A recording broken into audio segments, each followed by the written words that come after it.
Good afternoon, everybody. It's week 4 Pop Culture Speech. It's me, Jessica, and I'm going to deliver a fictional speech from the 2006 American-German political thriller movie filmed by James McTeague, adapted from David Lloyd's graphic novel of the same name, V for Vendetta.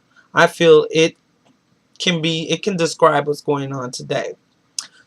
Good evening, London.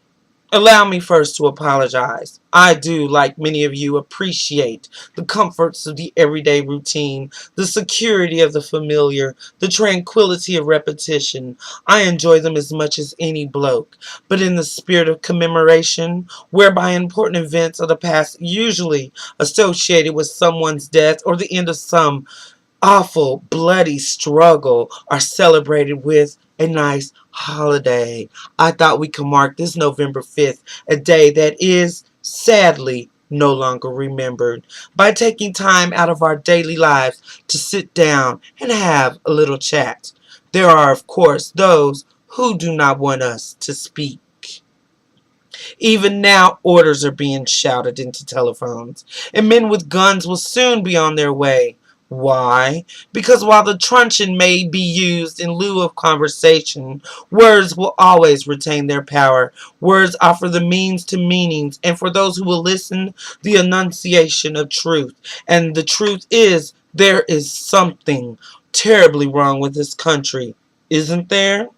Cruelty and injustice, intolerance and oppression. And once you have the freedom to object, to think, and to speak as you saw fit, you now have censors and surveillance, coercing your conformity and soliciting submission. How did this happen? Who's to blame? Certainly there are those who are more responsible than others, and they will be held accountable. But again, truth be told, if you're looking for the guilty, you need only look in the mirror. I know why you did it. I know you were afraid. Who wouldn't be? War, terror, disease. There were a myriad of problems which conspired to corrupt your reason and rob you of your common sense. Fear got the best of you, and in your panic, you turned to the now High Chancellor Adam Sutler.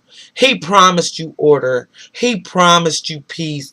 And all he demanded of you in return was your silent, obedient consent. Last night, I sought to end that silence. Last night, I destroyed the Old Bailey to remind this country of what it has forgotten. More than 400 years ago, a great citizen wished to embed the 5th of November forever in our memory. His hope was to remind the world that fairness, justice, and freedom are more than words. They are perspectives. So if you've seen nothing, if the crimes of this government remain unknown to you, then I would suggest that you allow the 5th of November to pass unmarked.